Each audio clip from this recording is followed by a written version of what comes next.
اگر انہوں نے ہی الیکشن کروائے ہوتے تو میں دیکھتا قوم کیسے باہر نہیں نکلتی. صحیح بات ہے. البتہ اگر غور و فکر کیا جائے تو بہترین آپشنز نکل سکتی ہیں. بہت ضروری سارے نہیں نکل ہے کہ سکتے ہیں. نگران کو ہی آپ نے لے کے آنا ہے, آپ بہت کوئی سارے اچھی قانون سازی کر کے معاملات کو آگے لے کے چل معاملات کو سکتے آگے ہیں. چلایا جا اچھا حماسہ میں اس طرف آؤں گا, محسن نقوی کو سینیٹر منتخب کروا کر وفاق میں اہم عہدہ دیے جانے کا امکان ہے. دیکھیں یہ امکانات خیر پہلے دن سے ہی چل رہے تھے کہ ان کو مختلف عہدوں کے اوپر وہ آفرز کی جا رہی ہیں. اس کے اندر براہ راست گورنمنٹ جو ہے اس کو انوالو نہیں کیا جا رہا. جو باخبر یا باہر کے ذرائع ہیں یا جو صحافتی ذرائع ہیں وہ کہتے ہیں کہ اسٹیبلشمنٹ کی طرف سے ان کو سپورٹ حاصل ہے جس کی وجہ سے ان کو یہ عہدہ دیا جا رہا ہے. اور اہم عہدے میں وزارت داخلہ اور وزارت خارجہ دونوں شامل ہیں. ان دونوں میں سے کون سا ملتا ہے یہ سینیٹر منتخب. اچھا آزاد حیثیت سے یہ سینیٹر منتخب. دیکھیں یہ بھی ابھی قیاس آئیے ہیں کہ آزاد حیثیت سے, وہ اس کی وجہ یہ ہے کیونکہ نگران تھے. اگر یہ مسلم لیگ نون کی طرف سے وہ سیٹ دیں گے یا ان کو لڑائیں گے تو وہ ایک وہ آ جائے گا کہ وہ بن جائے گا کہ یہ نون لیگ کو پہلے سپورٹ کر رہا تھا. اس وجہ سے وہ آزاد لڑیں گے. لیکن آپ کو پتہ ہے جو پنجاب کے اندر مسلم لیگ نون کی 2/3 اکثریت موجود ہے, وہاں پر ان کو سینیٹر بنوانا مشکل کام تو ہے نہیں. اور اگر یہ کوئی آزاد لڑے تو مجھے جیت کے دکھا دے وہاں سے مسلم لیگ نون کی مرضی کے خلاف.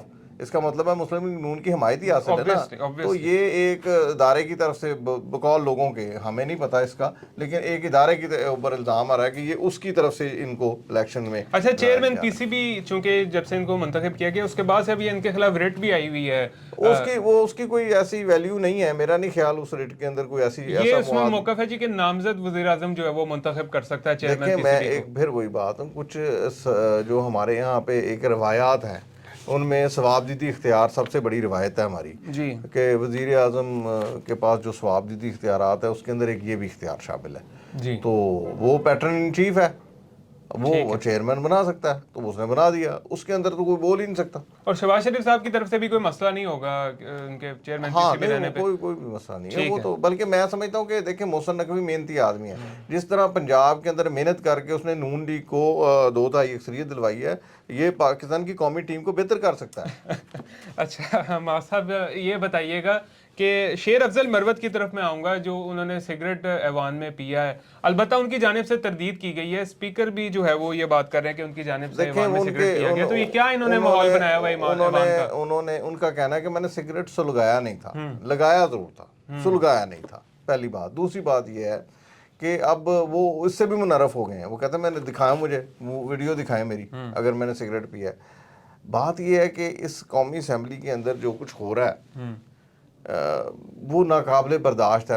ہم نے پہلے بھی ایک مرتبہ پروگرام میں یہ بات کی ہوئی ہے کہ قومی اسمبلی کے اندر جو ہم نے ماحول کریٹ کر دیا ہے یہ کوئی پڑھے لکھے والا ماحول نہیں ہے. اور ہمارا بھی اتنے پڑھے لکھے لوگوں کی جانب سے یہ ماحول خراب کیا جا رہا ہے. آپ جاہل اسمبلی تصور کرتے ہیں افغانستان کو, وہاں پر جو لوگ بیٹھتے ہیں آ کے, جو لوگ یہ شمالی یہ سارے جو اتحادی وہاں پر حکومت بنا کے بیٹھے ہوئے ہیں طالبان کے خلاف, وہ جو سارے جب بیٹھتے ہیں یہ طالبان وغیرہ سب لوگ بیٹھتے ہیں جب, تو ان کا آپ دیکھیں زمین پر بیٹھے ہوتے ہیں یا وہ اگر پارلیمنٹ کے اندر بھی بیٹھے ہوتے ہیں تو بڑے آرام سے اور دھیمے کی مخالفت بھی کرنی بڑے دھیمے لہجے. صحیح بات. ہمارا صاحب یہ تو ایسا پلیٹ فارم ہے, مقدس پلیٹ فارم ہے, یہاں پہ آپ کیا دنیا کو امیج دکھا رہے ہیں. اگر آپ مروت صاحب کی ایجوکیشن دیکھیں, اس کا لیول آف ایجوکیشن یہ ہے کہ پاکستان کے اندر شاید بہت کم لوگ اس لیول کو میٹ کر سکیں.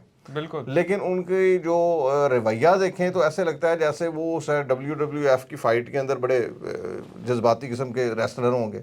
اسی طرح تمام لوگ جو ہیں خاص طور پہ خواتین, ان کی بد زبانی کا یہ عالم ہے کہ عورتوں کے عالمی دن کے اوپر ان کو پیش کرنا چاہیے, عورتوں کو دکھانا چاہیے یہ دیکھیں جی آپ کہہ رہے ہیں حقوق دو, ان کی زبانیں دیکھیں, ابھی بھی آپ کو حقوق کی ضرورت ہے. بات یہ ہے کہ ایک بدتمیزی کی انتہا ہے قومی اسمبلی کے اندر. کرپشن کی انتہا تو ہم شروع سے دیکھتے ہیں, بدتمیزی کی انتہائیں بھی دیکھ رہے ہیں.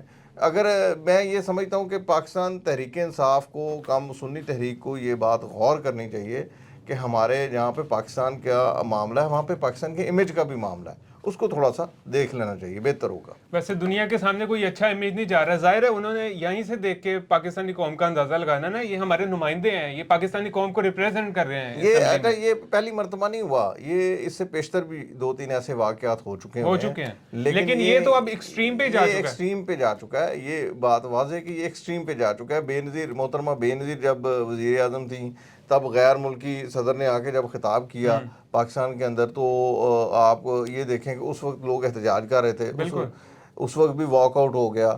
یہ لوگوں کے اوپر جو جا رہی ہے نا ہماری طرف سے جو ہم جو دے رہے ہیں اپنی رائے قائم ہو رہی وہ اچھی نہیں. ناظرین یہ جو پڑھے لکھے لوگ یہاں پہ منتخب ہو کر پہنچ چکے ہیں یا ان کی ٹریننگ کی ضرورت ہے.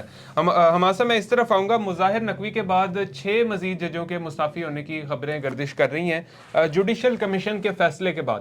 دیکھیں جوڈیشل کمیشن نے جو فیصلہ دیا نا کہ جی اگر کسی کے جج کے خلاف درخواست آتی ہے وہ چاہے ریٹائرڈ ہے چاہے حاضر ڈیوٹی ہے جی. اور اگر حاضر ڈیوٹی ہے اس کی درخواست آتی ہے اور وہ ریٹائرمنٹ لے لیتا ہے تو بھی اس کے خلاف کارروائی عمل میں لائی جائے گی. یہ ایک جو فیصلہ ہے یہ بڑا بے چین کر دینے والا فیصلہ ہے. مگر اسلام کے اندر یہ موجود ہے کہ جس نے جرم کیا ہے اس کو سزا ملنی چاہیے. اگر تو ہم مسلمان ہیں تو ہمیں یہ ذہن میں رکھنا چاہیے کہ اگر کوئی جج فیصلہ دینے کے بعد ریٹائر بھی ہو گیا اور اس نے غلط فیصلہ دیا اور اس نے جان بوجھ کر، کچھ تو ہوتے ہیں نا غلط فیصلے ہو جاتے ہیں لیکن جان بوجھ کر دیے جانے والے غلط فیصلے اور اپنی سیٹوں سے نجائز فائدے اٹھانے والوں کے خلاف سخت ترین کارروائی ہونی چاہیے. اور ہم آصف جو کسی کے پریشر میں بھی آ جاتے ہیں وہ بھی کوئی، میں یہی کہہ رہا ہوں غلط فیصلہ ہی ہوتا ہے نا. آپ پریشر ڈلواتے آپ ہیں، اس سے بہتر ہے عہدہ چھوڑ دیں. اب دیکھیں نا اب کتنی ایک تاریخ ساز فیصلہ ہم سمجھتے ہیں بڑا تاریخ ساز فیصلہ ہے لیکن ہماری اپنی عدلیہ کے منہ پر بھی تماچا ہے کہ یار آپ یہ دیکھیں کہ آپ نے جو کام کیا ہے وہ اس بھٹو کے اس کے اندر اور ہمارے جو حاضر ڈیوٹی اب اس وقت ججز ہیں انہوں نے اس کے خلاف فیصلہ دیا. اب ان ججز کی کیا ویلیو رہ گئی ہے؟ ان جنہوں نے بھٹو کی پھانسی کے حق میں فیصلہ دیا ان کی کیا ویلیو رہ بالکل ایسے ہی ہے. کیا ان کو شرم نہیں آئے گی یا ان کے خاندانوں کو شرم نہیں آئے گی؟ بالکل ایسے ہی ہے. دیکھیں نسیم حسن شاہ وہ خود اعتراف کر چکا ہے کہ ہاں جی ہم پر دباؤ تھا. صحیح اب بات یہ ہے کہ دیکھیں اس قسم کے ماسا فیصلوں ان لوگ یہ تو آرام سے ہی کہہ دیتے ہیں ہمارے اوپر دباؤ تھا. جو بیچارے اس کی بھیڑ چڑھ جاتے ہیں جو مر گیا وہ کدھر گیا بھائی؟ جو مر گیا اس کا پورا خاندان ایون دیکھیں بھٹو صاحب گئے، بھٹو صاحب کے دونوں بیٹے مارے گئے، ایک کو زہر دے دیا گیا، ایک کو گولیاں مار دی، ان کی بیٹی کو گولیاں مار دی گئیں. تو یہ ایک پورا خاندان ہی دہشت گردی کا شکار ہوا. اور اس طرح کی کئی مثالیں موجود ہیں. جی بالکل بہت ساری مثالیں. بہت شکریہ حماد سعید صاحب ہمارے ساتھ موجود تھے. ناظرین پاکستان میں انصاف کا جو نظام ہے وہ ایسا ہے کہ لوگوں کو انصاف حاصل کرتے کرتے ان کی عمریں گزر جاتی ہیں لیکن پھر جب ان کو انصاف ملتا ہے تو بہت سے ایسے کیسز بھی سامنے آتے ہیں کہ وہ دنیا میں ہوتے بھی نہیں ہیں. تو یہ انصاف کے نظام کی صورتحال ہے پاکستان میں جو کہ بڑی انفارچونیٹ ہے. تو اسی کے ساتھ یہ تھا ہمارا آج کا پروگرام. نیکسٹ کے ساتھ پھر حاضر ہوں گے. اللہ حافظ.